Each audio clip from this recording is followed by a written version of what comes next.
የዚህ ትምህርት መሰረታዊ ዓላማ ሰባቱ አጽዋማት በመጽሐፍ ቅዱስ ውስጥ እንዳሉና ለምን እንደምንጾም ጠቅላላ ዕውቀት እንዲኖር ማድረግ ነው። ይህንን ትምህርት በስነ ስርዓት የሰማችሁ በአይምሮአችሁ የመዘገባችሁ በዚች ምድር ቆይታችሁ የጾም ጥያቄያችሁ ይፈታል። ታላቁ ጾም ነው የምንለው። ግን እዚህ ላይ ለምንድነው አብይ ጾም የተባለው? ለምንድነው ታላቅ ጾም የተባለው? ግን እነኚህ ሰባቱ የሕግ አጽዋማት የሥርዓት አጽዋማት ናቸው።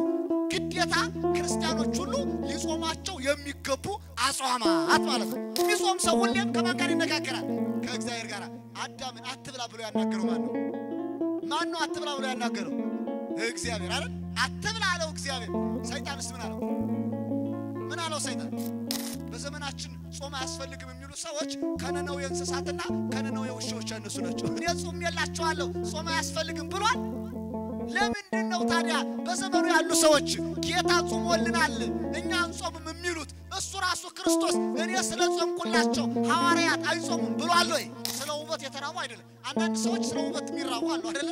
ለሸፒ ለቅርጽ ብለው ጧት ቁርስ በልተው ማታ ጾም የሚያድሩ አሉ። እነርሱን አይደለም ስለ ጽድቅ የሚራቡ ነው የሚለው። ለጽድቅ ብለው የሚራቡ ሰዎች ብፁዓን ናቸው። ጨጓራ፣ ስኳር፣ ገለመሌ እያላችሁ ለመብላት የምታመካኙ ሰዎች እስቲ ተለማመዱት። መንፈሳዊ ሕይወት ምንድነው? ልምምድ ነው። መጋቢት 29 ቀን ምን ያለበት ነው አልኳችሁ? ጌታ የተጸነሰው መቼ ነው? ዓለምን በፈጠረበት ቀን እኮ ነው የተጸነሰው። ምስጢር አለው ዝም ብሎ እንዳይመስላችሁ። ቀኖቹ ሳይቀያየሩ የሚገቡ አጽዋማት አሉ። እነሱም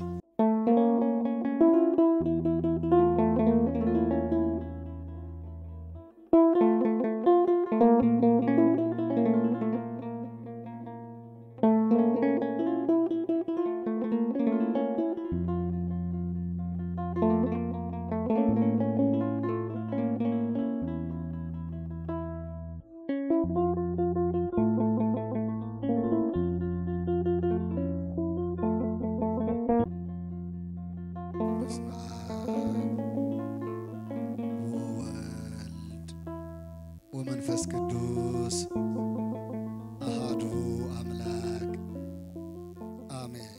የጉባኤው ርዕስ ጉባኤ ምንድነው? ጉባኤ ምንድነው? ኒቆዲሞስ ነው አይደለ? በጣም በሰል ያሉ ሰዎች ያወጡት ርዕስ ነው። ምክንያቱም አገልግሎቱ ምሽት ላይ ስለሆነ ኒቆዲሞስ ደግሞ ማታ አይደለ የተማረ።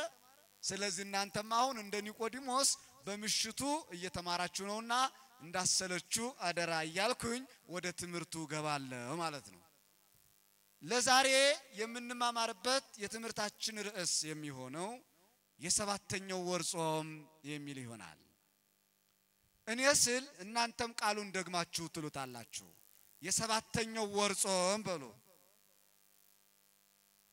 ምን ነው ጾም ሲባል ድክም አላችሁ? እስቲ የምትጾሙ ሰዎች ብቻ ቃሉን በሉ። የምትጾሙ ብቻ ማለት ነው። የሰባተኛው ወር ጾም በሉ። አሁን ጎላ አረጋችሁ ድምጻችሁን። ሁላችንም ጾመኞች ነን ለማለት ይመስላል። ጥሩ። በዚህ ርዕስ ነው የምንማማረው። ይህ ቃል በቀጥታ መጽሐፍ ቅዱስ ላይ ተመዝግቦ እናገኘዋለን። ቃሉን የተናገረው እኔንም እናንተንም የፈጠረ እግዚአብሔር አምላካችን ነው። የምናገኝበት የመጽሐፍ ቅዱስ ክፍል ትንቢተ ዘካርያስ ምዕራፍ 8 ቁጥር 19 ላይ ነው። የዚህ ትምህርት መሰረታዊ ዓላማ ሰባቱ አጽዋማት በመጽሐፍ ቅዱስ ውስጥ እንዳሉና ለምን እንደምንጾም ጠቅላላ ዕውቀት እንዲኖር ማድረግ ነው። ይህንን ትምህርት በስነ ስርዓት የሰማችሁ በአይምሮአችሁ የመዘገባችሁ በዚች ምድር ቆይታችሁ የጾም ጥያቄያችሁ ይፈታል። ምንም ጥርጥር የለውም። ግን በደንብ እንድትከታተሉ ተረጋግታችሁ ሳትቸኩሉ እንድትሰሙ ከወዲሁ ጠይቃችኋለሁ። ሲጀምር እንዲህ ነው የሚለው ትንቢተ ዘካርያስ ምዕራፍ 8 ቁጥር ስንት አልኳችሁ? ቁጥር ስንት? 19 የሰራዊት ጌታ እግዚአብሔር እንዲህ ይላል ይላል። የማን ጌታ? የሰራዊት ጌታ የሚለው እግዚአብሔር ነው። ሰራዊት የተባሉ መላእክት ናቸው። የመላእክት ንጉሳቸው የኛም ፈጣሪያችን ስለሆነ እሱ ንጉሳችን ነው። መላእክቱ ደግሞ ሰራዊቱ ናቸው። ይህንን ሲገልጥ የሰራዊት ጌታ እግዚአብሔር እንዲህ ይላል ይላል። ምን ይላል? ምን ይላል ብለን ካጠናን የሚለው ነገር አለው እግዚአብሔር። ሲጀምር እንዲህ ነው የሚለው የአራተኛው ወር ጾም ይላል ሲጀምር የስንተኛው ወር ጾም የአራተኛው ወር ጾም ተናጋሪው እግዚአብሔር ነው መዝጋቢው ዘካርያስ ነው እኔና እናንተ ደግሞ እንማርበታለን ማለት የአራተኛው ወር ጾም ማለት ሲጽፍ አራተኛው ወር በኢትዮጵያ አቆጣጠር ታኅሳስ ነው ታኅሳስ ላይ የማንን ጾም እንጾማለን የማንን ጾም እንጾማለን የነቢያትን ጾም እንጾማለን ነቢያት አባቶቻችን የጾሙት ጾም በመጽሐፍ ቅዱስ የተመዘገበ ማስረጃ ያለው እግዚአብሔር የተናገረው ነው ታዲያ ይህንን ስንመለከተው የአራተኛው ወር ጾም ሲል ታኅሳስ ላይ ብቻ የምንጾም አይደለም ከህዳር አጋማሽ ጀምሮ ምን እናደርጋለን እንጾማለን ለምንድነው የአራተኛው ወር ጾም ያለ ተብሎ በመጻሕፍት ሲጠና በትርጓሜ ሲታተት ቤተክርስቲያናችን ሁለት የትርጓሜ ስልቶች አሏት አንዱ የተረፈው ተትቶ ይነበባል ሁለተኛ የጎደለው ተሞልቶ ምን ይሆናል ይነበባል ማለት የተረፈው ተትቶ ሲነበብ ተጻውረ በከርሳ ተሳታውራ በማይጸኗ 9 ወር ተጸነሰ ይላል በድንግል ማርያም ማይጸን ኢየሱስ ክርስቶስ 9 ወር ተጸነሰ ብሎ ቅዱስ ኤፍሬም ገልጾታል ግን 9 ወር ብቻ አይደለም የተጸነሰው 9 ወር ከስንት ቀን የተጸነሰው ከ5 ቀን 5 ቀኗን ምን አደረጋት ማለት ነው ስለተረፈሽ ተዋት ማለት ነው አይደለ 9 ወር ብቻ ያለው 5 ቀኑ ትርፉን ትቶ ነው ማለት ነው 10 ወር እንዳይል አልሞላም አይደል እንደገና 9 ወር ከ5 ቀን እንዳይል ንባብ ሊረዝምበት ነው ታዲያ ጠቅለል አረጋና 9 ወር ከ5 ቀን በማይጸኗ ተጸነሰ ይላል አንዱ ይህ ነው ማለት ነው ሁለተኛ ከጎደለ ደግሞ ሞልቶ ያነባል በቤተክርስቲያናችን ሕግ ይህ ማለት ሶሎሞን በእናቴ ማይጸን 10 ወር ተጸነስኩ ይላል አሁን ሰው 10 ወር አይደለም የሚጸነሰው 9 ወር ከስንት ቀን ነው የሚጸነሰው ከ5 ቀን ነው ግን ሶሎሞን 10 ወር በእናቴ ማይጸን ተጸነስኩ ያለው 9 ወር ከ5 ቀን ስለሆነ ተጨማሪ ቀኖችን 25 ቀኖችን ጨመረና ጨምሮ ተርጉሞ አነበበው ማለት ነው ግልጽ ነው ሐሳቤ አሁን ይሄ ቢተርፍ ትቶ ቢጎል ሞልቶ ይባላል ማለት ሶሎሞን የጎደለውን ሞልቶ 10 ወር አለው ቅዱስ ኤፍሬም ደግሞ የተረፈውን ትቶ ስንት ወር አለው 9 ወር አለው በሌላ አገላለጽ በዓለሙ ቋንቋ ዴሲማል የሚባል የቁጥር ሕግ አለ የሂሳብ ስሌት አለ ዴሲማል ምን እንደሆነ ታውቁታላችሁ ምን ማለት ነው የተረፈውን ቁጥር መተው ወይም ደግሞ የማጠጋጋት ስሌት ነው ይህም በቀላል ቋንቋ 6.6 ስንት ተብሎ ይነበባል 6.6 ስንት ነው የሚባለው ሲነበብ 7 አይደል ስንት ሞላለት ማለት ነው ነጥብ 4 ተሞላ አይደለ እሺ አሁን ይሄ ምን ማለት ነው ቢጎል ምን ተብሎ ነው ተሞልቶ አይደለ እሺ በሌላ አገላለጽ 6.4 ስንት ተብሎ ይነበባል 6 አሁን ደግሞ ቢተርፍ ምን ብሎ ማለት ነው ትቶ ማለት ነው ለእናንተ ይቀርባል በዘመነኛው ሲሰላ ማቀራረብ ማጠጋጋት ወይም ዴሲማል ተብሎ ይመዘገባል ማለት ታዲያ የአራተኛው ወር ጾም ሲል አራተኛው ወር ላይ ታኅሳስ ነው ታኅሳስ ላይ ስንት ቀኖችን እንጾማለን ስንት ቀን ነው የምንጾመው ታኅሳስ ላይ 28 ጥሩ ህዳር ላይ ስንት ቀን እንጾማለን 15 አይደለም 14ም አይደለም ችግር ነው አያችሁ ለካ ዝም ብለን ነው የምንጾመው ማለት ቀኑን እንኳን እናውቀው ጭራሽ 18 እስቲ ቁጠሩት ሞባይል እንዳትዙ እንዳትቀንሱ በቃላችሁ የሚገርማችሁ 15ኛዋን ቀን እንጾማታለን አይደል ከ15 እስከ 30 ስንት ቀን ነው የሚሆነው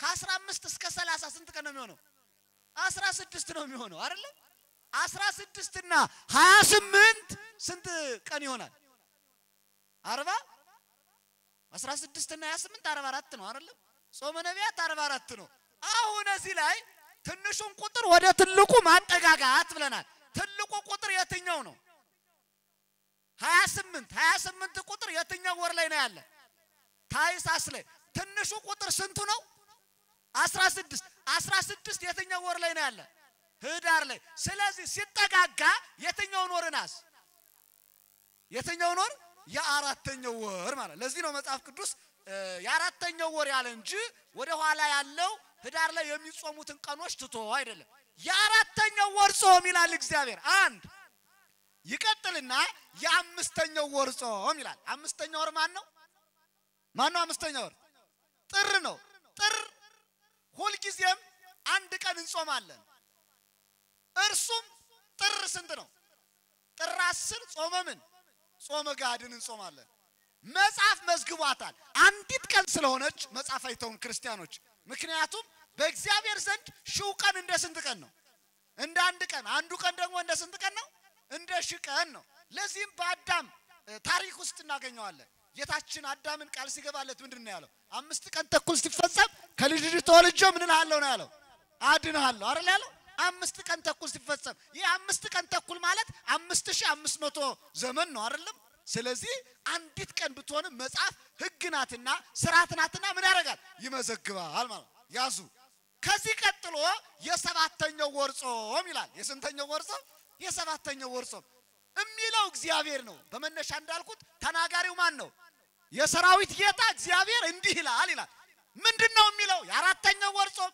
የአምስተኛው ወር ጾም የሰባተኛው ወር ጾም ይለናል ሰባተኛው ወር በኢትዮጵያ አቆጣጠር መጋቢት ነው ቅድም እንደነገርኳችሁ ከየካቲት የተወሰነ ከሚያዚያ የተወሰነ ልንወስድ እንችላለን አጠጋግተን ግን የትኛውን ወር ነው ምንይዘው ሰባተኛውን ወር የሰባተኛው ወር ጾም የማን ጾም ነው ተብሎ ቢጠና ሁላችሁም ታውቁታላችሁ የማን ጾም ነው የጌታችን ጾም ነው አይደል አብይ ጾም ነው ስሙ ራሱ ታላቁ ጾም ነው የምንለው ግን እዚህ ላይ ለምንድነው አብይ ጾም የተባለው ለምንድነው ታላቅ ጾም የተባለው ብሎ መጠየቅም ያስፈልጋል ታላቅ የተባለበት ምክንያት ይህን ጾም የጾመው ሰማይና ምድርን የፈጠረ ታላቁ አምላካችን ኢየሱስ ክርስቶስ ነው የጾመው በጾሚው የተነሳ አምላካችን ራሱ የጾመው ጾም ስለሆነ በባለቤቱ የተነሳ ጾሙ ምን ተብሏል ማለት ነው ታላቁ ጾም ተብሏል ማለት ነው ለዚህም እግዚአብሔር ታላቅ ነው ይላል አይደል መጽሐፍ ቅዱስ አብይ እግዚአብሔር ወብዙ አኮቴቱ እግዚአብሔር ታላቅ ነው ምስጋናው ብዙ ነው ይልና ታላቁ እግዚአብሔር ወልድ የጾመው ጾም ስለሆነ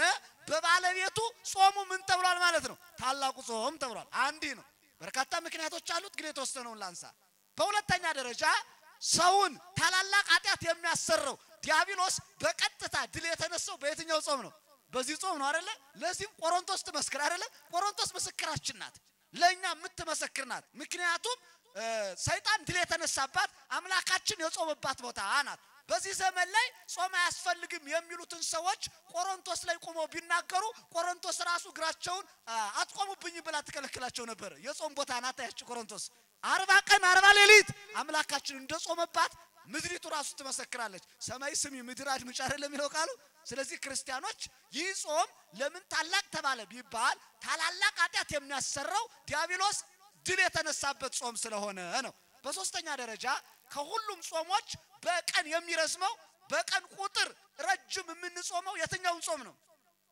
ይህን ጾም ነው አይደለ ቀኖቹ ብዙዎች ስለሆኑ 55 ቀናትን የምንጾም ይህን ጾም ነው ከዚህ የተነሳ አብይ ጾም ተብሏል ማለት ነው የጾሙ አምላካችን ታላቅ ስለሆነ ታላላቅ ኃጢአቶች ድል የተነሱበት ጾም ስለሆነ እንደገና ደግሞ ከጾሞቹ ሁሉ በቁጥር የሚበልጥ ስለሆነ ማለት ነው ስለዚህ ምን ተባለ አብይ ጾም ተብሏል ይህ አብይ ጾም በትንቢት እግዚአብሔር ራሱ ተናግሮታል በሐዲስ ደግሞ ራሱ እግዚአብሔር ወልድ ጾሞታል እንደ ጾመው ታውቁታላችሁ የማቴዎስ ወንጌል ምዕራፍ 4 ሲነበብ ሰምታችሁታል እኔ አሁን ማሳየት የምፈልገው የአጽዋማቱን መጽሐፍ ቅዱሳዊ ይዘት እንድንረዳ ነው ራሱ አምላካችን እንደጾመው ማቴዎስ 4 ላይ ተመዝግቦልናል ስለዚህ የሰባተኛው ወር ጾም ብዬ በርዕስነት ያነሳሁት የዚህ ወር ጾም ነው ታላቁን ጾም ነው ርዕስም ያደረኩት ያለንበት ወቅቱስ የምን ወቅት ነው ወሩ የማን ወር ነው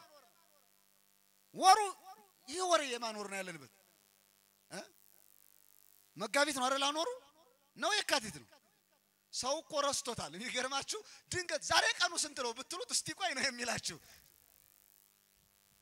በነገራችን ላይ ስለ መጋቢት 5 አስገራሚ ነገሮች ልንገራችሁ መጋቢት ስያሜው ራሱ ከወሮች ሁሉ የተሾመ ወር ማለት እኮ ነው መገበ ሾመ ይልና የተሾመ ወር ትልቁ ወር የተሾመ ወር ተብሎ ነው በመጽሐፍ የሚገለጠው ለምን ብላችሁ ካጠናችሁ እግዚአብሔር አምላካችን በእነኚህ በዚህ ወር ላይ በርካታ ስራዎችን ሰርቷል እንዲያውም በቀላል ቋንቋ ለማሳየት ያክል መጋቢት 29 ቀን እግዚአብሔር አምላካችን ሰማይና ምድርን የፈጠረበት ቀን ነው አይደለ? መጋቢት የፍጥረታት ወር ፍጥረታት የተፈጠሩበት ወር በመባል ይታወቃል። ሰማይና ምድር የተፈጠሩት መቼ ነው? መጋቢት ስንት ነው? 29 አንድ ፀሐይ መቼ ተፈጠረች? ጨረቃ መቼ ተፈጠረች? ረቡዕ መቼ? ረቡዕ ነው አይደለ? ፀሐይ ጨረቃ ከዋክብት ወይም ብርሃናት የተፈጠሩ በቀላሉ ላሳያችሁ። መጋቢት 29 ቀን ሰማይና ምድር ተፈጠሩ። መጋቢት 30 መጋቢት 29 ቀን ሰማይና ምድር የተፈጠሩት ቀኑ እሁድ ነው አይደለ? የመጀመሪያ የፍጥረት ቀን እሁድ ነው። እሁድ መጋቢት 29 ሆነ። መጋቢት 30 መቼ ሆነ ማለት ነው? ሰኞ። ሚያዝያ 1 መቼ ሆነ? ማክሰኞ። ሚያዝያ 2 መቼ ነው? ረቡዕ። ሚያዝያ 2 ጥንታውን የምንለው ማለት ነው። ረቡዕ ሚያዝያ 2 ቀን ብርሃናት ተፈጥረዋል ማለት ነው። እንዲህ ያለ ይቀጥላል። አሁን ስለ ወሮቹ ላስጠናቸው አይደለም። በደንብ የምስጢረ ስጋዌ ወር በመባልም ይታወቃል። በመተርጉማነ መጻሕፍት ወይም ባቡሻህርክ ይህ የወራ መጋቢት ምንድነው ተብሎ የሚጠናው ማለት ነው። የምስጢረ ስጋዌ ወር በመባል ይታወቃል። አንዱ ሰማይና ምድርን አምላካችን የፈጠረበት ወር ነው። ይሄ ወር መጋቢት 29 ቀን ሰማይና ምድርን እንደፈጠረ አምላካችን እንደገና በዚህ ወር የፈጠረውን ዓለም ለማዳን ከድንግል ማርያም ምን ያለበት ወር ነው? የተጸነሰበት ወር ነው። መጋቢት 29 ቀን ጌታ ምን ሆኗል? ከድንግል ማርያም። ቅድም መምህራችን ስለ ድንግል ማርያም በሰፊው ያስተማሩን ነበር። አሁን ጌታችን አምላካችን መድኃኒታችን ኢየሱስ ክርስቶስ የተጸነሰበት ወር ነው። ይህ ወር መጋቢት 29 ቀን ምን ያለበት ነው አልኳችሁ? ጌታ የተጸነሰው መቼ ነው? ዓለምን በፈጠረበት ቀን እኮ ነው የተጸነሰ። ምስጢር አለው ዝም ብሎ እንዳይመስላችሁ። እሺ አሁንም መጋቢት 27 ቀን ዓለምን የፈጠረበት ወር ላይ የኃጢአተኛውን ዓለም የጎሰቆለውን ዓለም ለማዳን መጋቢት 27 ቀን እርሱ ምን ውሏል? በዚህ ቀን መጋቢት 27 ጥንተ ምንድነው? ጥንተ ስቅለት የተሰቀለበት ወር ነው ማለት። የሚገርማችሁ ከማይፀን በተጸነሰበት ቀን ደግሞ አሁንም መጋቢት 29 ቀን ከመቃብር የወጣበት ቀን ነው። ትንሳኤው ነው ማለት ነው። መጋቢት 29 ቀን በጣም የሚያስደንቁ 3 ነገሮችን ሰርቷል። 1 ዓለምን ፈጥሮበታል። 2 ሰው ለመሆን ተጸንሶበታል። 3 ሞትን ድል አድርጎ ምን ብሎበታል? ተነስቶበታል አይደለ? ለነገሩ ትንሳኤ ሲባል ይትውልድ ይከብደዋል እኮ። እንዴት የሞተ ሰው ይነሳል? የክርስቲያኖች የመጨረሻው ተስፋችን የሞታን መነሳት ነው። ወንሴፎ ትንሳኤ ሙታን፣ የሙታንን መነሳት ምን እናደርጋለን ነው የሚለው። ምን እናደርጋለን? ተስፋ እናደርጋለን። እንነሳለን አይደል? ታምናላችሁ እንደምትነሱ? በጣም መልካም። ሰዱቃውያን ፈሪሳውያን ትንሳኤ ሙታን የለም እያሉ ይክዱ ነበር። አላዛርን ተነስቶ እያዩ ትንሳኤ የለም ይላሉ። እንዴት ያለ ጉርነት ነው ባካችሁ። ክርስቶስ ራሱ ሞትን ድል አድርጎ ተነስቶ መነሳቱን እያዩ አልተነሳም ይላሉ። የቆለፉት ቁልፍ ተሰባብሮ ከመቃብር ወጥቶ እያዩ ማለት ነው። እና ስለ ትንሳኤ እስቲ በቀላል መንገድ 3 ነገር ላሳያችሁ። የሙታን መነሳት ከባድ እንዳይሆንብን ማለት። የመጀመሪያ ኤጲፋኒዮስ የተባለው ሊቅ በሃይማኖተ አበው ስለ ሙታን መነሳት ሲያስረዳ አንድ የሚደንቅ ነገርን እንድናይ አድርጎናል። ኤጲፋኒዮስ ከ15ቱ ቅዳሴያት መካከል አንዱን ቅዳሴ የደረሰ ነው፣ የኤጲፋኒዮስ ቅዳሴ። እንደገና ከሃይማኖተ አበው መካከል አንድ የሃይማኖተ አበው ክፍል የጻፈ ነው። ከዚያም አክሲማሮስ የተባለውን መጽሐፍ ማን የጻፈው? ኤጲፋኒዮስ ነው። ሌሎችም በርካታ መጻሕፍቶችን የጻፈ ስነ ፍጥረትን የተመራመረ የቤተ ክርስቲያናችን ሊቅ ነው ኤጲፋኒዮስ። ታዲያ ኤጲፋኒዮስ ምን አለ መሰላችሁ? በሚያስደንቅ መልኩ የሙታንን መነሳት እንድንረዳ ከሰው ልጅ ከራሱ ተፈጥሮ ነው ምሳሌ ያነሳ። ምን ይላል ስንመለከተው? ምሳሌ 1 አንተ ሰው የሙታንን መነሳት ከጸጉር ተማር አለ። ከምን ተማር? ከጸጉር ተማር የሙታንን መነሳት። ምን ይላል? ጸጉርን ትላጨዋለህ፣ እንደገና ደግሞ የተላጨው ጸጉር እንደተላጨ አይቀርም ምን ይሆናል? ይበቅላል ይላል። የጸጉር መላጨት የመሞት ምሳሌ ነው። የጸጉር መብቀል የምን ምሳሌ ነው? የመነሳት ምሳሌ ነው ይላል። ልክ ነው አይደለ? አሁን ጸጉራችን ስንላጨው የለም ራሳችን ላይ፣ እንደገና ደግሞ ተመልሶ ምን ይሆናል? ይበቅላል። መላጨቱ መሞታችን፣ መብቀሉ ምን ማለታችን ነው? የመነሳታችን ምሳሌ ነው ይላል። እዚህ ላይ መላጣዎችን አያካትትም ጸጉር ስለሌላቸው። መላጣዎችን ብቻ አይደለም ዊግ ቀጣዮችንም አያካትትም የነሱ ስላልሆነ ለምሳሌ አይመችም አይደለ? መልካምሽ ወደ ነገር የተመለሱ። በሁለተኛ ደረጃ ከጥፍር ተማር ይላል። ጥፍርን ትቆርጠዋለህ፣ እንደገና መልሰ ያንን ጥፍር የቆረጥከው ጥፍር ተመልሶ ምን ይሆናል ይላል?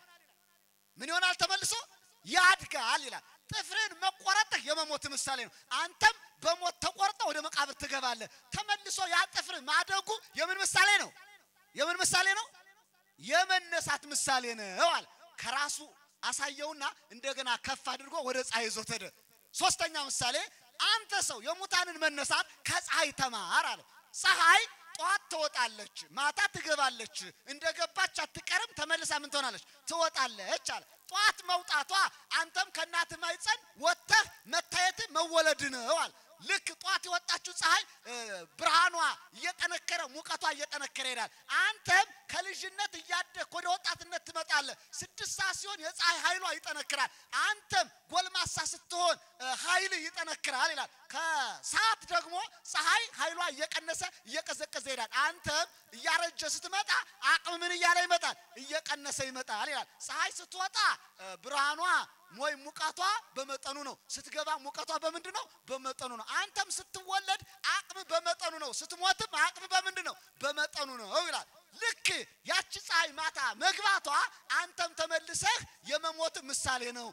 እንደገና እንደገባች አትቀርም። ተመልሳ መውጣቷ ከመቃብር የመነሳት ምንድነው ይላል? ምሳሌ ነው ይላል። በአጭር ቋንቋ የፀሐይ መግባት የመሞት ምሳሌ፣ የፀሐይ መውጣት የምን ምሳሌ ነው? የምን ምሳሌ ነው? የመነሳት ምሳሌ። ስለዚህ ትንሣኤ ሙታንን ከፀሐይ ተማር ይላል። በርግጥ ይህ ሲነገር አንዳንዶቹ ፀሐይ እንደ ሳይንሱ አትወጣም አትገባም ሊሉ ይችላሉ አይደል? እንደ መጽሐፍ ቅዱሳችን ግን እንደዛ አይደለም። ፀሐይኒ አይመረምር አብሁ፣ ፀሐይ መግቢያውን አወቀ ይላል አይደል ዳዊት በመዝሙሩ። ወይም ደግሞ በሌላ አገላለጽ ልበ አምላክ ዳዊት ምን አለ?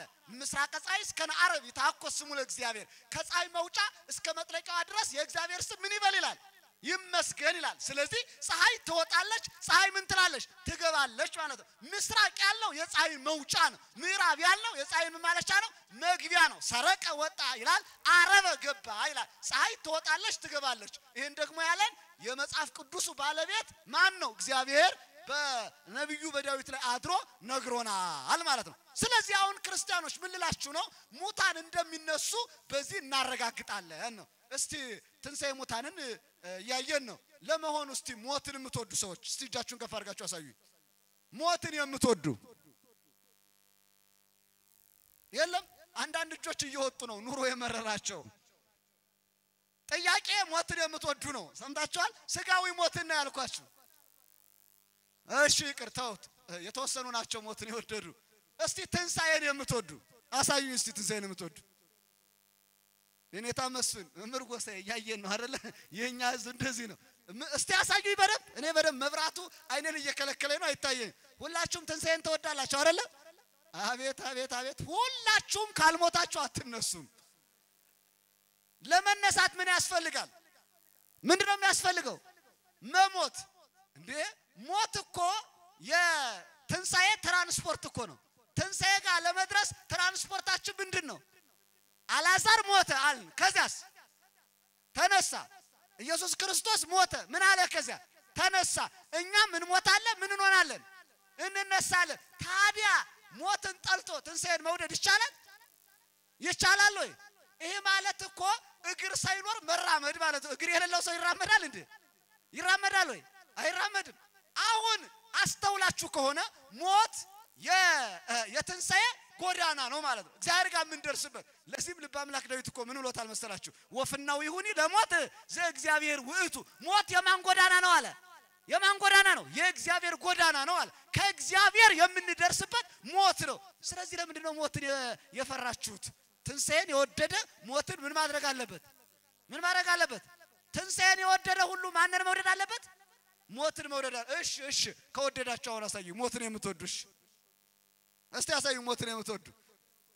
ግልብጥ! አቤት ውሸት እኮ ነው የኛ ህይወት። አይ አንዲት ናት ምን እንዳለች ሰምታችኋል? የሚገርማችሁ ባሏን በጣም እወድሃለሁ ያንተን ሞት እኔ ልሙትልህ ትለው ነበር ይባላል አይደለ? እሱም ደግሞ መልሶ ያንቺን እኔ ልሙትልሽ ይላታል። እሷ ካንተ በፊት ያርገኝ እርሱ ደግሞ ካንቺ በፊት ያርገኝ እየተባባሉ ሲኖሩ ከለታት አንድ ቀን ሞት መጣ። ያስቸጋሪ ሊፈትናቸው ነው። ሞት መጣና ከናንተ መካከል አንዱን መውሰድ እፈልጋለሁ አለ። እንዲህ ሲል ሴቶች ብላ አይደሉ አንድ ሰው ነው መውሰድ የምትፈልግ ብላ ጠየቀችው። አዎ አንድ ነው መውሰድ የምፈልግ አላት። ከዛ ምን ብትለው ጥሩ ነው? እንግዲያስ እኔ ነፍሰ ጡር ነኝ አለችው። ማንን ውሰድ ማለቷ ነው? ማንን ውሰድ ማለቷ ነው?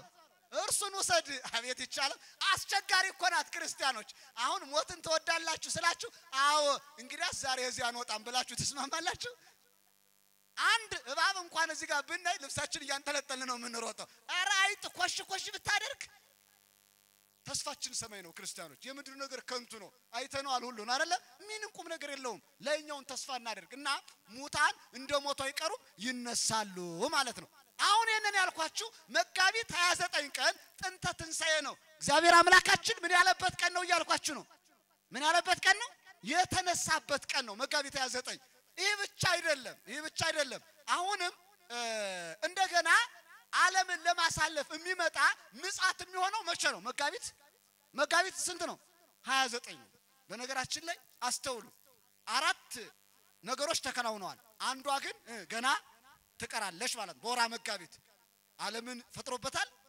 ዓለምን ለማዳን ተጸንሶበታል ዓለምን ለማዳን ተሰቅሎበታል ሞትን ድል አድርጎ ምን ብሏል ተነስቷል እነኛ አራቱ ተከናውነዋል በወራ መጋቢት ማለት አምስተኛ ገና ዓለምን ለማሳለፍ ምን ያደርጋል በመጣበት ወርና በመጣበት ቀን ይመጣል ይላል ሊቁ ምን ይላል መሰላችሁ ሰው ለመሆን በመጣበት ቀን ዓለምን ለማሳለፍ እንደገና ይመጣል ይላል ዳግም ምጽአት መጀመሪያ የመጣው እኮ ቅዱስ ገብርኤል ይዞት ድንግል ማርያም ሊጸነስ የመጣው በወራ መጋቢት 29 ቀን ነው እንደገና ደግሞ ዓለምን ለማሳለፍ የሚመጣ መጀመሪያም ሲመጣ ከመላእክቱ ጋር ነው ኋላም ሲመጣ ከነማን ጋር ነው የሚመጣ ከመላእክቱ ጋር ምንድነው የሚለው ወይ መጽ ወልደ ይጓለፈው ምስራ ይላፍ መላእክቱ የሰው ልጅ ከመላእክቱ ጋር ምን ይላል ይመጣል መጀመሪያም ከቅዱስ ገብርኤልና ከሚካኤል ጋር አይደል እስከ አምስተኛው ሰው ሚካኤል ተከትሎታል ኋላ ነው የደበት የተሰወረው ማለት ነው ግን እርሱ ጠለቅ ያለ ምስጢር ስለሆነ ጊዜ ትንታኔ ያስፈልጋል እሱ ልለፈው ስለዚህ አሁን የሰባተኛው ወር ጾም ስንል ወራ መጋቢትን እንዳትረሱ ነው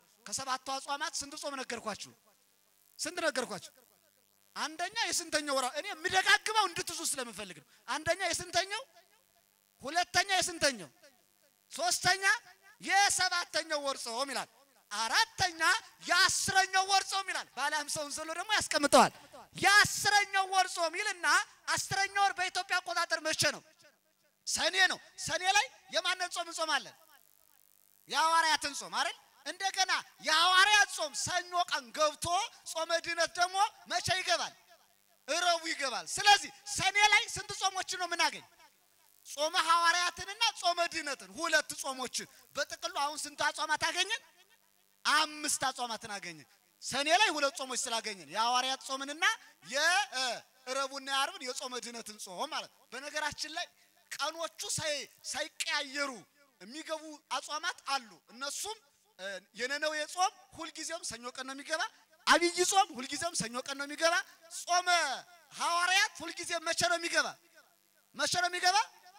ጾመ ሐዋርያት ሁሉ ጊዜም መቼ ቀን ነው ሰኞ ቀን ነው የሚገባ ይሄ ማጥናት ያስፈልጋል መመራመር ያስፈልጋል በሌላ አገላለጽ ወር የማይለቁ ጾሞች አሉ የነሐሴ ወር ላይ ምን ጾመው ይሄ ደግሞ መቼ ነው የሚገባው ነሐሴ 1 አይደል ሁሉ የሚገባው የሂዳር ጾም ላይ ደግሞ ሁሉ ጊዜ ሂዳር ስንት ነው የሚገባው 15 የማይለቁ ናቸው ማለት እነኚህን ማጥናት ያስፈልጋል ምናልባት ትንሽ የሚዘዋወሩት የነነዌ ጾም ሰኞ ቀን ትገባለች ይያቻዋለሁ ገሃድ ምናልባት ገሃድ በየትኛውም ቀን ሊውል ይችላል አይደለ በየትኛውም ቀን ይሄንን ማጥናት ሰኞም ሊሆን ይችላል ረቡዕም ሐሙስም ሊውል ይችላል ነው እናም እነኚህ 5 አጽዋማት በቀጥታ እግዚአብሔር የተናገራቸው ናቸው ምን ይላል እነኚህ ለቤተ እስራኤል የክብርና የደስታ ይሆኑላቸዋል ይህንን እውነት ግን ውደዱት ይላል አፍቅሩ ወለዝንቱ ጽድቅ ይህንን እውነት ምን በሉት ውደዱት አለ እውነት የተባለው ምኑ ነው ጾም እኮ ነው 5 አጽዋማት በቀጥታ መጽሐፍ ቅዱስ ላይ በአንድ ምዕራፍ የምናገኛቸው ናቸው ሁለቱ አጽዋማትን ደግሞ እንስቲ የነነዌ ጾም መጽሐፍ ቅዱስ ላይ የዮናስ ትንቢት ይገኛል ትንቢተ ዮናስ 4 ምዕራፎች አሉት ምዕራፍ 1 ምዕራፍ 2 ምዕራፍ 3 ምዕራፍ 4ን ስታነቡ የዮናስ ትንቢት ላይ የነነዌ ጾም በቀጥታ ተጽፎ እናገኛለን የሚገርማችሁ ግን ክርስቲያኖች ነብዩ ዮናስ በአሳ ሆድ ውስጥ ሆኖ 3 ቀን ጾሞ እሱም 3 ቀን ጾሙ ብሎ አስተምሯቸዋል ሳይጾሙ ጾሙ ማለት ይሄ ነውር ነው እየሰረቁ አትስረቁ ማለት ሳያምኑ መኑ ማለት ሃይማኖት የሌለው የሃይማኖት መምህር ይሄ ሊሆን አይችልም አይታችኋል ዮናስ በአሳ ሆድ ውስጥ ሆኖ መጀመሪያ ስንት ቀን ጾሟል እሱ በልቷል እንደ አሳ ሆድ ውስጥ ይያለ አመሰገነ ጸለየ እንጂ በላ የሚል የለም መጽሐፍ ቅዱስ ውስጥ ልብላ ብልስ ከየት አመጣ ይበላል መቃብሩ የአሳ ሆድ ውስጥ ተቀብሮ እኮ ነው ያለው እዚህ ላይ ግን አስተውላችኋል ኦርቶዶክሳውያን እንደው በደንብ እንድትመራመሩ ትፈልጋለሁ። ዮናስ በአሳው ሆድ ውስጥ ሆኖ አለመብላቱ ላይ ደንቅ ይችላል። በምንድነው እየተነፈሰ የነበረው? አጥንታችሁታል? አንድ ሰው ሳይተነፍስ ለስንት ደቂቃ መቆየት ይችላል? 10 ደቂቃ መቆየት ይችላል። አፍንጫውና አፉ ታፍኖ መቆየት ይችላል። ይሞታል አይደል? ዮናስ ግን 3 ቀን ሙሉ በአሳው ሆድ ውስጥ እያለ በምን እየተነፈሰ ነበር? እግዚአብሔር ካለ በአሳው ሆድ ውስጥ ቤት አድርጎ ያኖራል አይደል? እዩትማ የእግዚአብሔር ጥበቡን እኮ ነው ችሎታው። በአሳው ሆድ ውስጥ የሚያኖር አምላክ ነው።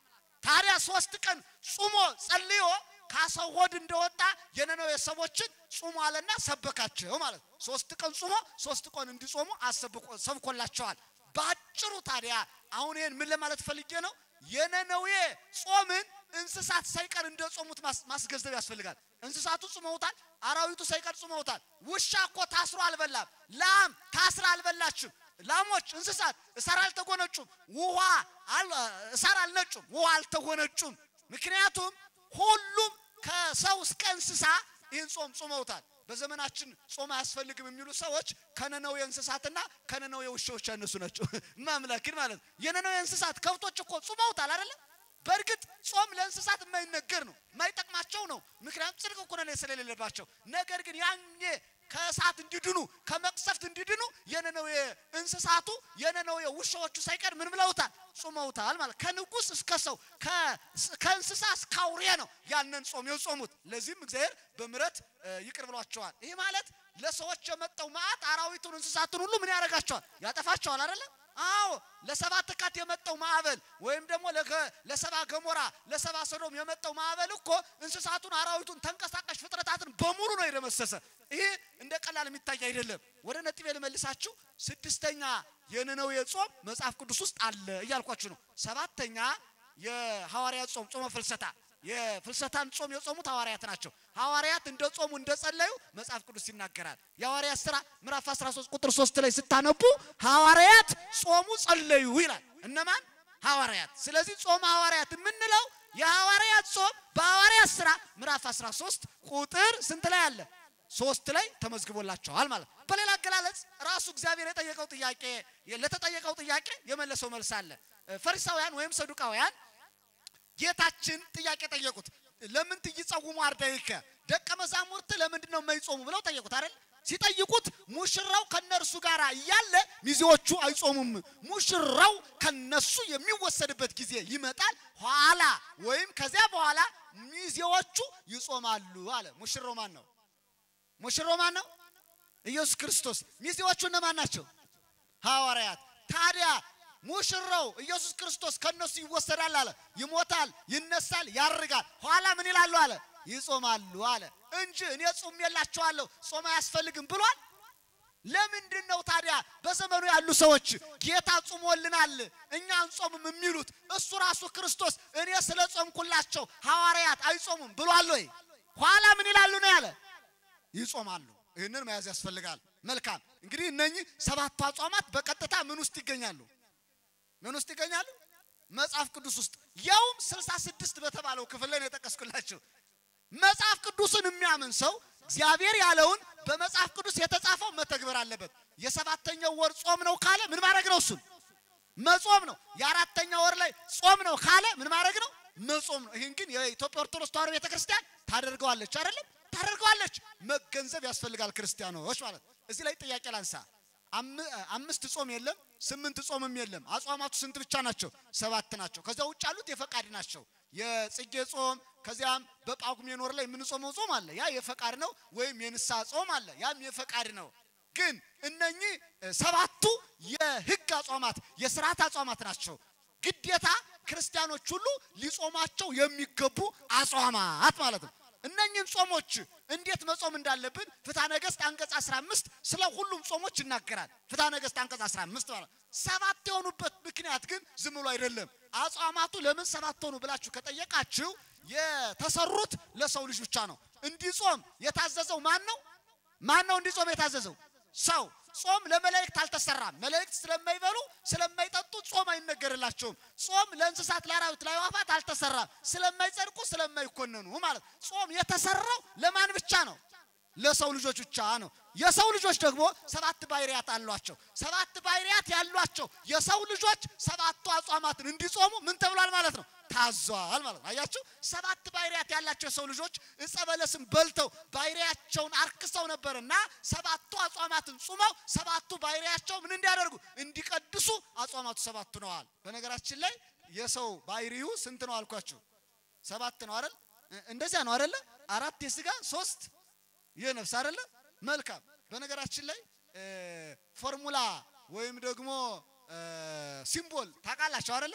ይሄ እኮ ቤተክርስቲያን ቀመር የምትለው ነው። ዓለም ፎርሙላ የሚለው ከቤተክርስቲያን ነው የተወሰደ። በደንብ አጥንታችሁት ከሆነ ለምሳሌ ሰውን ለማግኘት 7 ነገሮችን አዋህደን ነው። መጀመሪያ ስጋን ለማግኘት 4 ነገሮች መዋሃድ አለባቸው። በደንብ ስሙኝ። ስጋን ለማግኘት ነፋስ ሲደመር እሳት ሲደመር ውሃ ሲደመር አፈር እኩል ይሆናል ምን?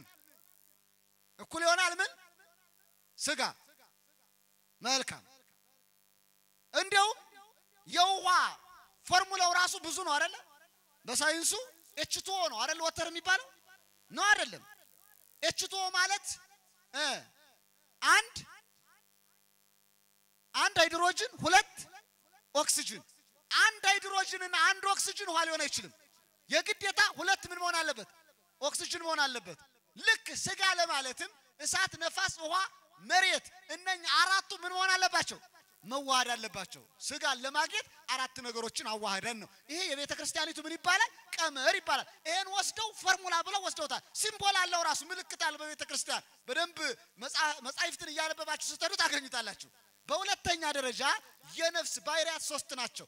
ለባዊነት ፕላስ ነባቢነት ፕላስ ሕያዊነት እኩል ይሆናል ምን? እኩል ይሆናል ነፍስ። እሺ አሁን ከፎርሙላ ላይ ሌላ ፎርሙላ እንስራ። ሰውን ለማግኘት ምንና ምንን ማዋሃድ ነው? እስቲ አሁን ሰውን አግኙ። ስጋ ሲደመር ነፍስ እኩል ይሆናል ሰው። ስጋና ነፍስ ካልተዋሃዱ ሰው ልንል አንችልም። ስጋ ብቻውን ሰው አይደለም፣ ነፍስም ብቻዋን ምን አይደለችም? ሰው አይደለችም። እንግዲህ አስተውሉ። ታዲያ 7ቱ አጽዋማት የተሰሩት 7 ባህሪያት ላላቸው ለነማን ነው አልኳችሁ? ለሰው ነው። በነገራችን ላይ ሰው ካስተዋለ ከ7ቱ ዕለታት ሊማር ይችላል። ቀኖቹ እኮ 7 የሆኑት ቀን የሚቆጥር ማን ነው? ቀን እኮ ለእንስሳት ለአራዊት አይደለም። መላእክትም ከፀሐይ በላይ ናቸው። ለነሱ መቁጠሪያ እኮ አይደለም። ወኩሎን ዕለታት ተፈጥራ ለሁልቆ ተሰብ ይላል። ቀኖች ሁሉ የተፈጠሩት ሰዎች ሊቆጥሩባቸው ነው የሚለው እኮ መጽሐፍ። ሁልቁ ሰው የሚቆጥርበት። ሰው ማለት እኮ ሰብ ማለት ራሱ 7 ነገር ነው አይደለ? 7 ሰብ የሚለው ቃል 7 ነገር ከ7 ነገራት የተሰራ የሰው ልጅ 7 ዕለታትን እንዲቆጥርባቸው በባህሪው ልክ 7 ዕለታት ተሰርተውለታል ማለት ነው። ይህም ብቻ አይደለም። ኦርቶዶክሳውያን 7ቱ ምስጢራተ ቤተ ክርስቲያን አሉ። 7ቱ ምስጢራተ ቤተ ክርስቲያን ታውቋቸዋላችሁ። ለምሳሌ ምስጢረ ጥምቀት የሚጠመቅ ማን ነው? ሰው ነው አይደል? የሚጠመቅ አንድ። ምስጢረ ሜሮን የሚቀባ ማን ነው? ሰው። ምስጢረ ቁርባን የሚቆርብ ማን ነው? ሰው። ሜሮን በእርግጥ ቤተ ክርስቲያንም ትቀባለች አይደለ? ንዋያተ ቅድሳቱም ይቀባሉ። ግን ቤተ ክርስቲያን የተተከለችው ራሱ ሰውን ወደ ማን ለመውሰድ ነው? ከማን ጋር ለማገናኘት ነው? ከእግዚአብሔር ጋር ለማገናኘት ነው። ይሄንን አስተውሉ። ታዲያ የሚቆርበው ሰው ነው። ካህን የሚሆነው ማን ነው? ምስጢረ ክህነት ለማን ነው? ለሰው ነው። ቀጥሎ ምስጢረ ተክሊል የሚያገባው ማን ነው? በቅዱስ ቁርባን የሚያገባው ማን ነው? ሰው። ጾታማ እንስሳትም አላቸው አይደል? ወንድና ሴት ናቸው አይደል? አራዊትም አላቸው፣ አዕዋፋትም አላቸው። በእርግጥ የወፍ ወንዱ የሰው ሆዱ አይታወቅም ይባላል አይደለ? እናንተ የሰው ሆዱ እንዲሁ አይታወቅም ብላችሁ ነው? በላቦራቶሪም ተመርምሮ አይታወቅም። እግዚአብሔር ነው የሚያውቀው። አሁን ምን ልላችሁ ፈልጌ ነው? አዕዋፋትም ጾታ አላቸው፣ ወንድና ሴት ናቸው። እንስሳትም ጾታ አላቸው፣ ወንድና ሴት ናቸው። አራዊትም ጾታ አላቸው፣ ወንድና ሴት ናቸው። ነገር ግን ጋብቻ አይነገርላቸውም። ጋብቻ ለማን ብቻ ነው? ቅዱስ ጋብቻ ለሰው ልጆች ብቻ ነው ማለት። ስንተኛው ምስጢር ነው አሁን እየነገርኳችሁ ያለው? ከ7ቱ ምስጢራት ስንቱን ነገርኳችሁ? 5። 6ኛ ምስጢረ ንስሐ። ኃጢአት ሰርቶ ንስሐ የሚገባ ማን ብቻ ነው? ሰው ነው። ተመልከቱ። 7ኛ ምስጢረ ቀንዲል።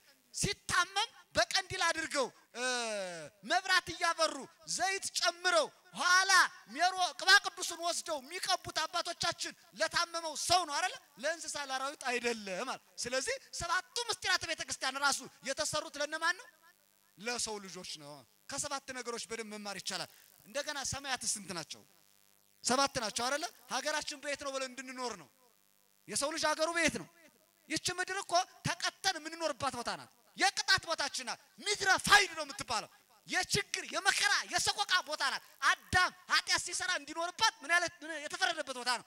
በፍርድ ቦታችን ላይ እየኖርን ነው መከራ የምናየው እንጂ የኛ ሀገራችንማ በየት ነው? በሰማይ ነው ይላል። ይህን ማሰብ ያስፈልጋል።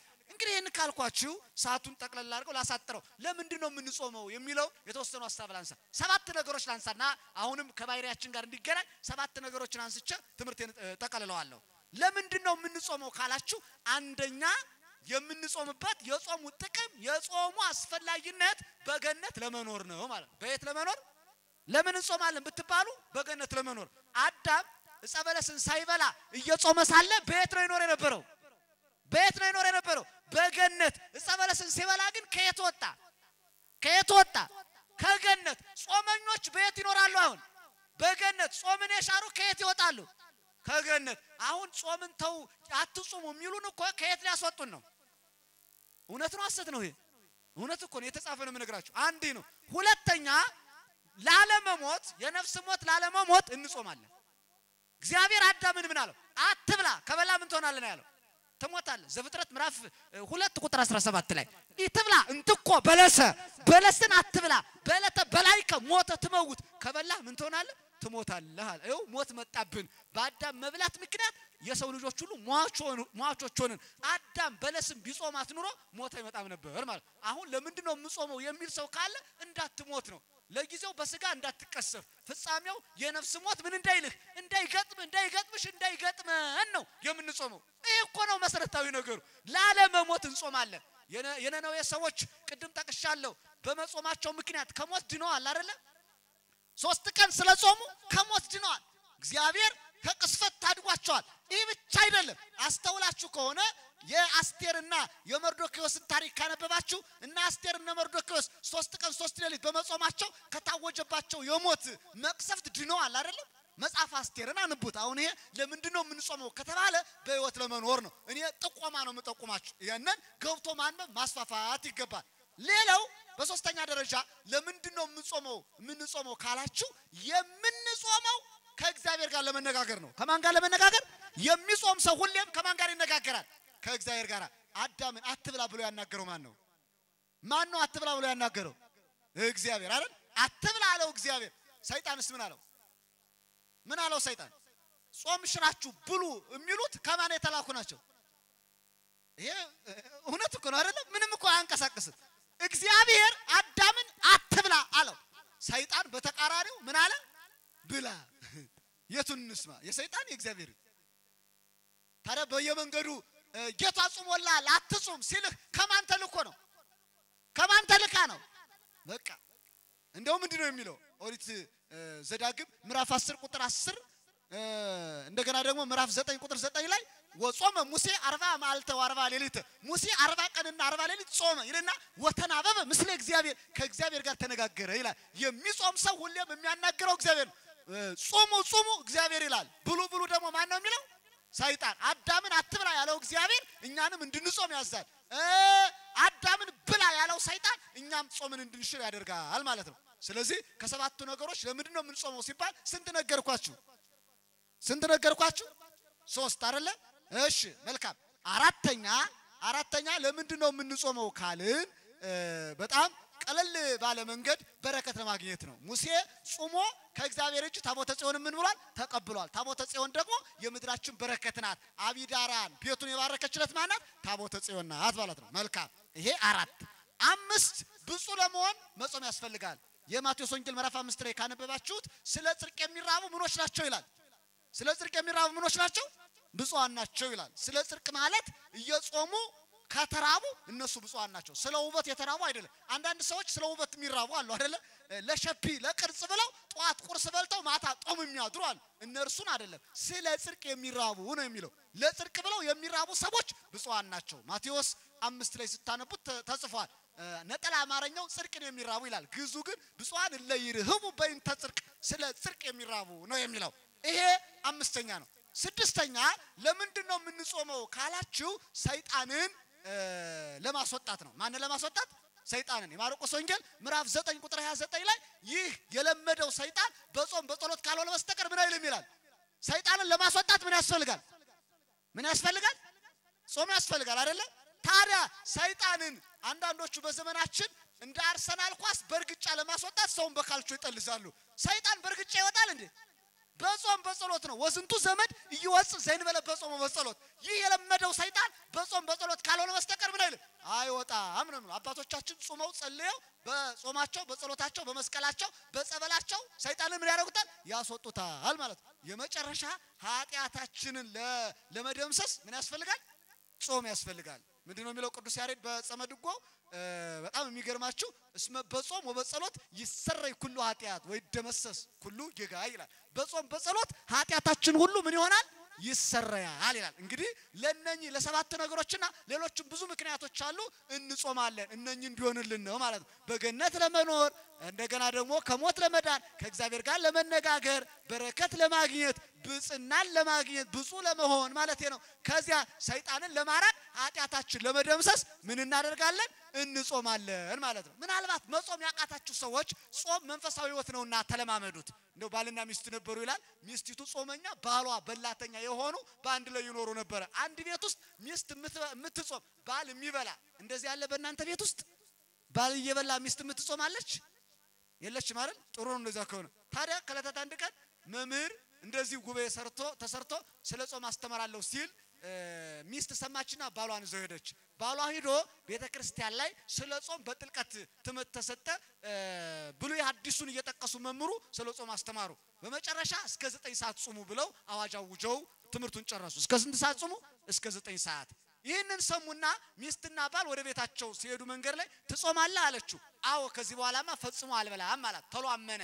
አንዳንድ ሰዎች ፈጥነው ያምኑና ፈጥነው የሚክዱ አሉ። ተሎ አመነ። ቤት ገቡ። እሷ ክችን ገብታ ማይዱን መስራት ማዘጋጀት ጀመረች። እርሱ ሶፋ ላይ ቁጭ ብሎ ሪሞት አንስቶ ቻናል እየቀያየረ ቲቪ መመልከት ጀመረ። አንዳንዴ ዜናውን፣ አንዳንዴ አይጠቅምም እንጂ ሙዚቃውን፣ አንዳንዴ መዝሙሩን ይሰማ ጀመር ማለት። ታዲያ ግን ቢያይ ሰዓት አልደርስልህ አለው። እስከ ስንት ሰዓት ነው ጾሙ የተባለው? እስከ 9። ቢያይ አልደርስልህ አለው ሰዓት። በመጨረሻ ሰዓት አልደርስልህ ሲለው ይጨነቃል፣ ይወጣል፣ ይገባል፣ ይቁነጠነጣል። አሁን አንዳንዶቻችሁ ይዘብዛባ መምህር ተሎ አይጨርስም እያላችሁ አይደለ? ተሎ አይጨርስም ለምንድን ነው የሚያረዝብን እያላችሁ ነው። የእንዴ ጉባኤ ኒቆዲሞስ ነው። ከማታ ከሆነ መማር አለብን በቃ። ስለዚህ በደንብ ተረጋግታችሁ መስማት ይጠበቅባችኋል። ግን እኔ ጨርሻለሁ። ምን አላት?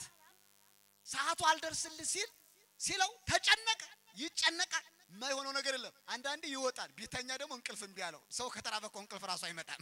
እምቢ አለው። የትንሣኤ የቀዳም ስዑርለት እያንዳንዳችን ሌሊቱ ራሱ አልነጋል ብሎ 6 ሰዓት አልደርስ ብሎ 9 ሰዓት አልደርስ ብሎ ስንጨነቅ እናድራለን እንዴ? ስንት ጉድ አለ እኮ እንደው ጉዳችን ቢነገር ሰዓት ስለሌለ እንጂ በጣም በርካታ ነገሮች ይነገሩ ነበር። ዝሮ ግን ጠቅለል አድርገውና ይህ ሰው ቢያይ ሰዓት አልደርስልህ አለው። በመጨረሻ ሚስቱን ጠራት። የራሱን ሰዓት 4:30 ይላል። ስንት ተኩል ይላል? ግን ለስንት ሰዓት ነው 4:30? ገና ለ9 ሰዓት 4:30 ይላል። ሚስቱን ጠራት። ነይ እስቲ ውድ ባለቤት ያለ እንዴ ገና እኮ ነው ቃልህን ልትሽር ነው አለችው። ሰልችቷታል። ሁለት አይነት ምግብ መስራት፣ ለሱ የፍስክ ለሱ የጾም ይሰለቻል እኮ እናንተ። ከዛ መጨረሻ ገና እኮ ነው ሰዓቱ አለች። አይደለም ጥያቄ ልጠይቅሽ ነው አላት። ሰዓትሽ ስንት ይላል አላት። እንዴ አንድ ላይ እኮ ነው የተሞላ አለችው። ስንት ነው ታዲያ አንቺ አላት። የኔ 4:30 ነው። 4:30 ነው አንቺ? አዎ የኔም 4:30 ነው። እስቲ ደምሪው አላት። 4:30 ከ4:30 ተደመረ። ሲደመር ስንት ሆነ? 9 ይሆናል አለችው። እንዴ መምሩ እስከ 9 ነው ጾሙ ያለው። 9 ከሆነ የሚበላም ጫላት ይባላል። ደሮን ሲያታልሏት በመጫኛ ጣሏት ይባላል። አሁን አንዳንድ ሰው መጾም ሲያቅተው እያመካኘ ዝም ብሎ ይበላል። ታዲያ ይቺ ሴት ቀሳለችና 5 ሰዓት ሲሆን ምግብ ሰጠችው። ከዚያ በበነገው 6 7 8 እያለ ጎበዝ ጿም ይሆናል ማለት። እናንተም ጨጓራ፣ ስኳር፣ ገለመሌ እያላችሁ ለመብላት የምታመካኙ ሰዎች እስቲ ተለማመዱት። መንፈሳዊ ሕይወት ምንድነው? ልምምድ ነው። ስትለማመዱት ጾም የሚባለው ነገር ውስጣችሁ ሲገባ ስትጾሙ መንፈስ ቅዱስ ነው የሚቀርባችሁ። መንፈስ ቅዱስ ያበረታችኋል ማለት ነው። የሰባተኛው ወር ጾመን ጸልየን ለብርሃነ ትንሣኤው እንድንደርስ አምላካችን ይፍቀድልን። ይቆየ። በኔ ዘመን ቤተክርስቲያን አትዘጋም። በኔ ዘመን ቤተክርስቲያን አትዘጋም። የቤተ ሀጌ ሚዲያ ፕሮግራሞችን ስፖንሰር በማድረግ መንፈሳዊ አገልግሎታችንን ይደግፉ። ቤተ ሀጌ ሚዲያ በገጠርና ከተማ የተዘጉ አብያተ ክርስቲያናትን ለማስከፈት ታስቦ የተከፈተ የዩቲዩብ ቻናል ነው። ምርትና አገልግሎቱን ለማስተዋወቅ ከታች በሚያገኟቸው ስልክ ቁጥር ደውለው ያናግሩ። ቤተ ሀጌ ሚዲያን ሰብስክራይብ፣ ኮፒ ሊንክና ሼር ማድረግ የገጠሯንና በከተማ ያሉ አብያተ ክርስቲያናትን ለማስከፈት አንዱ አገልግሎት ነው። ቤተ ሐጊዎች ነን። ቤተ ሐጊ ሚዲያ